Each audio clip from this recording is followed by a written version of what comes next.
আসসালামু আলাইকুম। এই 13 Pro Max এই ফোনটা আসলে গ্রিন প্রবলেম।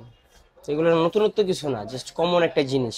কিন্তু এটা অ্যাভেলেবেল হইতেছে এই প্রবলেমগুলা। মানে প্রতিদিন দেখা যায় অনেক কাস্টমার আসে গ্রিন নিয়ে, তো সবগুলো নিয়ে তো ভিডিও করা হয় না, এখন তো ফ্রি আছে এই জন্য ভিডিওটা করে ফেলাইলাম আর কি। আসলে এগুলো বলার কারণ হলো আপনাদেরকে এই ব্যাপারটাই যে আসলে চেষ্টা করেন একটু যত্নভাবে ফোনটা ইউজ করার জন্য। কারণ অনেকে দেখা যায় সারা রাত চার্জ দেয়, চার্জে লাগাই ইউজ করে, বা আপনার লাস্ট আপডেট দিয়ে ফেলায়। এইগুলো করেন না, যদি ফোনগুলো আসলে চেষ্টা করেন যে এগুলো অফ করে রাখার জন্য। তা আমরাও ইউজ করি, কারণ আমাদেরটা খুব কমই হয়, কারণ আমরা তো জানি আসলে কি প্রবলেমগুলো করলে কি হইতে পারে। তো এটা কাজটা করবো আজকে, ভাই আসছে অনেক দূরের থেকে। তো দেখি কাজটা করি, আলহামদুলিল্লাহ ভাইয়ের ডিসপ্লে ইনশাল্লাহ আশা করি গ্রিন যে প্রবলেমটা, এটা গ্রিন লাইন টানলে ঠিক হয়ে যাবে।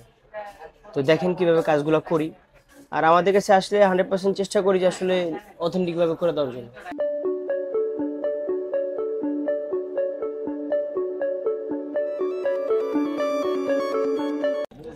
আলহামদুলিল্লাহ 13 Pro Max অবশেষে কমপ্লিট। বাট ভাইয়ের এই ফোনটার ভিতরে সাইডে একটা গ্রিন দাগ আছে। আসলে এই প্রবলেমগুলো কিন্তু অনেকের আছে, যে দেখা যায় ফুল গ্রিন থাকে, হওয়ার পরেও কমপ্লিট করলে ফোনটার ভিতরে গ্রিন দাগ পড়ে বা সাইডে কোনো দাগ থাকে। এইগুলোর জন্য একটা সলিউশন আছে। মানে এটা তো রিপেয়ার বাংলাদেশে না, কোথাও করা যায় না আসলে। এইগুলো এগুলো আপনারা কি করবেন, ব্রাইটনেস ফুল দিয়ে ইউজ করবেন এই ফোনগুলো। যখন ব্রাইটনেস দিয়ে ফুল ইউজ করবেন, এই সাইডের দাগগুলো অটোমেটিকলি চলে যায়। এই ট্রিটমেন্টটা করেন, আশা করি ইনশাল্লাহ এই সমস্যাগুলো যাদের আছে কম বেশি, তো এই সমাধানটা পাবেন আপনারা।